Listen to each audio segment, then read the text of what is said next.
आप देख रहे तेज खबर 24 और वक्त है खबरों का। विगत 20 वर्षों से मध्य प्रदेश में भाजपा सरकार एवं उनके समर्थित कार्यकर्ताओं में सत्ता का अहंकार इतना ज्यादा बढ़ गया है कि आम जनमानस आज उनके अत्याचारों से त्राही त्राही रह रही है।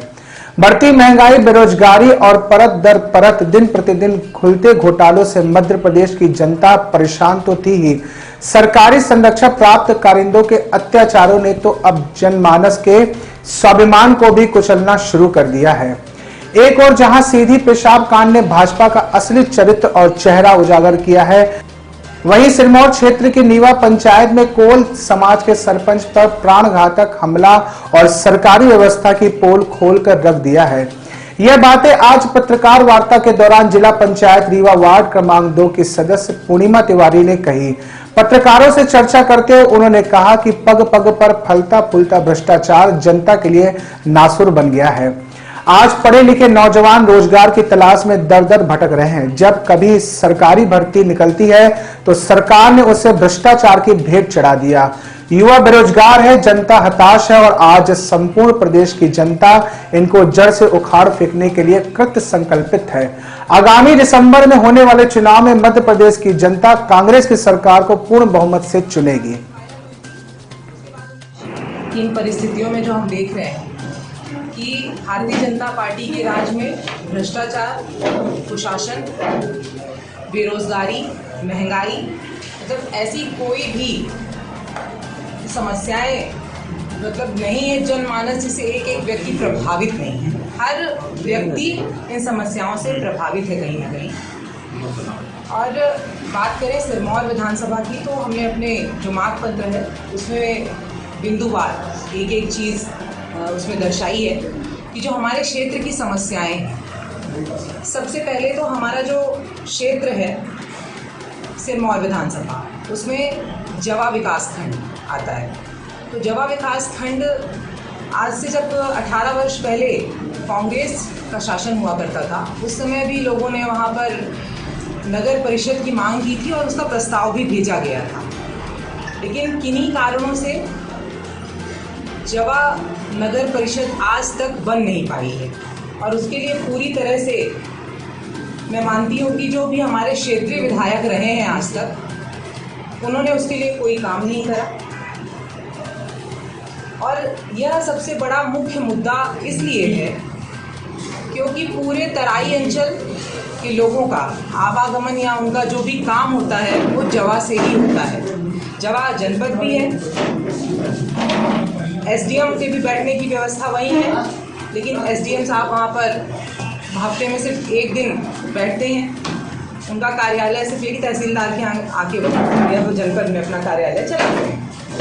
तो लोगों की जो समस्याएं हैं कि उनका कोई काम समय पर हो नहीं पा रहा है, सिर्फ उनको ऑफिसों के चक्कर लगाने पड़ रहे हैं। एक तो यह मुख्य मुद्दा है कि जवा को नगर परिषद बनाया जाए, जिससे बहुत सारी समस्याओं से छुटकारा पाया जाएगा। आज अगर यहाँ जितने भी हमारे भाई बंधु मौजूद हैं, जवा हर व्यक्ति गया होगा। सबसे पहले तो वहाँ गंदगी का इतना अंबार है कि आज की डेट में वहाँ आप जमीन पे बस पैदल चल नहीं सकते हो। घुटने तक कीचड़, गंदगी, अव्यवस्था, कहीं पर आपको खड़े होने की, बैठने की जगह नहीं है। नगर परिषद बनने से निश्चित रूप से हमारे उस क्षेत्र का विकास होगा और यह हमारी प्रमुख मांग है। शराब का, गांजे का पूरे कहना चाहिए हमारा तराई क्षेत्र तो इससे और तराई क्षेत्र के युवा पूरी तरह से प्रताड़ित है, क्योंकि ये सब पुलिस की सह में चल रहा है। आप 10 कदम आगे जाओगे तो एक हौली खुली हुई है और शाम लगते ही जो समोसे की, चाय की दुकानें हैं, आपको शाम से वहाँ भी ये चीजें उपलब्ध होने लगती हैं। तो हमारे क्षेत्र के युवा जो है इस सब में संलिप्त होते जा रहे हैं, उनका भविष्य बिगड़ रहा है। तो सरकार से ये मांग है कि इस पर उचित कार्यवाही करे। पुलिस प्रशासन जो है उसमें अपनी भागीदारी सुनिश्चित इस तरह से ना करे। पुलिस प्रशासन का जो काम है वो ये करे।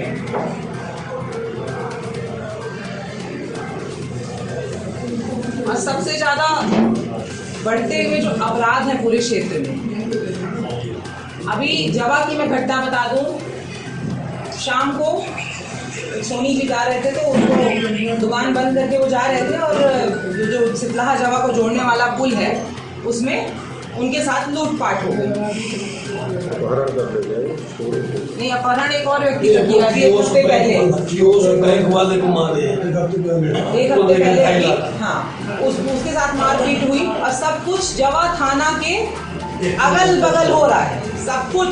लेकिन आज जो कल लिस्ट आई है उसमें जितने भी थानेदार बदले गए हैं, जो भी थाना प्रभारी, उसमें जवा थाने का कहीं कोई नाम नहीं है। जबकि अभी जो कांड हुआ है आपने सुना होगा 2 दिन पहले हमारे नीवा ग्राम पंचायत के सरपंच के ऊपर प्राणघातक हमला हुआ। उसके सर पर कम से कम 5 कुल्हाड़ी के वार किए गए हैं, उसके सीने में, उसके आंख में, हाथ पैर, मतलब उसकी स्थिति देख के तो इतनी दयनीय स्थिति है बेचारे की। और उसके बाद खुलेआम अपराधी आज भी घूम रहे हैं, उनको पकड़ा नहीं गया है। और सब वहीं पे 1-2 किलोमीटर के अंदर, नीवा गांव भी बहुत दूर नहीं है जहां ये घटना हुई है, 2 किलोमीटर है। और पुलिस को फोन करने पे ना एम्बुलेंस पहुंच रही है ना पुलिस वाले पहुंच रहे हैं। ऊपर से इतने मतलब अपराधियों के कहे कि संबंध बहुत अच्छे हैं पुलिस से, या पुलिस प्रशासन को पता है कि हमारा कोई कुछ नहीं बिगाड़ सकता है। इस प्रकार से ढीला ढवाली वाला काम चल रहा है। तो ऐसे थाना प्रभारी को तत्काल हटाना चाहिए, हमारी ये मांग। नहीं, मतलब जब से ये थाना प्रभारी हमारे जवा में आई हैं तब से हम अपराध लगातार बढ़ते ही जा रहे हैं। और उनके ऊपर अब जिसका भी हाथ हो, वरदहस्त प्राप्त हो, ये मुझे नहीं पता है। लेकिन अब कहते हैं ठीक है, पर साक्ष्य नहीं है ना अपने पास में। तो लेकिन इसके ऊपर विधायक जी को भी संज्ञान लेना चाहिए, क्योंकि ये उनका भी क्षेत्र है, ये उनके क्षेत्र का भी मसला है, मामला है।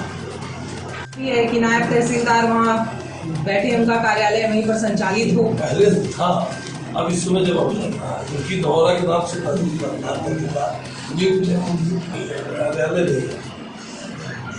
और एक प्रमुख मुद्दा है कि 2003-13 में 2010 में एक समिट हुई थी जिसमें मुख्यमंत्री शिवराज सिंह चौहान जी ने खजुराहो में ये समिट हुई थी। और उसमें वीडियोकॉन कंपनी जो है, अभिजीत ग्रुप और वीडियोकॉन कंपनी, ये दो ग्रुप से जो हमारे डभौरा क्षेत्र के किसान हैं उनकी ज़मीनें खरीदी गई। और उसमें से कितने हेक्टेयर, 2500 हेक्टेयर ज़मीन शासन ने उनको दी तोहफे के रूप में कि वो वहाँ पर थर्मल पावर का प्लांट लगाएंगे। और उसमें करार ये था कि जो किसान ज़मीन दे रहे हैं तो उन किसानों को मुआवजा तो मिला, लेकिन उनके घर से एक व्यक्ति को रोजगार देने के लिए, नौकरी देने के लिए उस थर्मल पावर प्लांट में कहा गया था। इसीलिए किसानों ने मतलब अपनी जमीन उनको दी कि हमारे घर से एक व्यक्ति को रोजगार मिलेगा। और रजिस्ट्री में ये चीजें उल्लेखित हैं। लेकिन उसके बाद से जैसा कि हमारे पूरे मध्य प्रदेश में ही चल रहा है कि ऐसी समिट तो पता नहीं कितनी हो चुकी हैं बीजेपी के राज में, लेकिन आज तक कोई अगर कहीं प्लांट लगा हो कि कोई रोजगार लोगों को मिला हो तो वो बताएं। तो उसी की भेंट जो है हमारे डभौरा के लोगों की ज़मीनें भी चली गई। तो हमारी मांग ये है कि अगर पावर प्लांट नहीं बना पा रहे हैं तो लोगों की जो ज़मीनें हैं उनको वापस कर दी जाएं। ये नहीं कि उनकी ज़मीनें आप लेके अपने नाम पर और कहीं जाके बाहर विदेशों में कर्जा ले लो इस ज़मीन पर और उस पर मौज करो। हमारी मांग ये है कि जो किसानों की ज़मीनें हैं उनको आप वापस कर दें। तो जल जीवन मिशन मुझे लगता है कि ये रीवा का ही नहीं, पूरे मध्य प्रदेश का सबसे भ्रष्ट कारनामा है, जिसमें हर व्यक्ति संलिप्त है जो भी इसमें काम कर रहा है। मैं क्षेत्र में घूमती हूँ। जल जीवन मिशन के तहत हर गांव में पेयजल प्रदान करने के लिए नल जल योजना चलाई गई और उस नल जल योजना का पता किसी भी गांव में आज नहीं चल रहा है। सिर्फ वो नीले रंग की सड़ी हुई पाइपें या तो डली हुई मिली हुई हैं।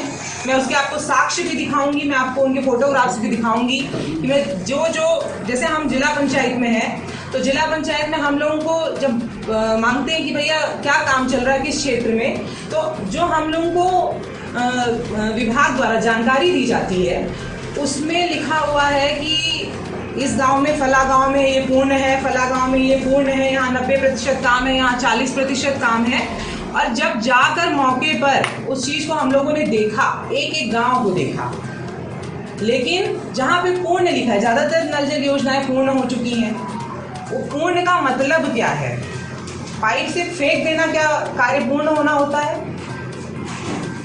मुझे तो लगता है कि ये सबसे बड़ा भ्रष्टाचार मध्य प्रदेश के अंदर किया गया है और अब उस भ्रष्टाचार को छुपाने के लिए एक नया भ्रष्टाचार बड़े स्तर पर करने के लिए अभी जल जीवन मिशन एक नई योजना 9,500 करोड़ की लॉन्च हुई है, जिसके लिए अभी 2 दिन कृष्णा राज कपूर ऑडिटोरियम में ट्रेनिंग भी हुई। उसमें बड़ी बड़ी कंपनियों को ठेके दिए गए हैं। अब वो कितना काम कर पाते हैं या कितना कारगर हो पाते हैं वो तो आने वाला भविष्य ही बताएगा। उसको 2 साल का पीरियड मिला हुआ है उसको पूरा करने के लिए। अब 2 साल तक क्षेत्र की जनता क्या करे?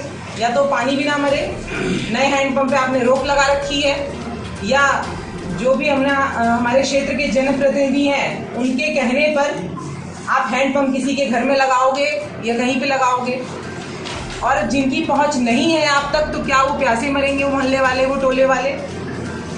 उस पर कलेक्टर महोदय ने रोक लगा रखी थी।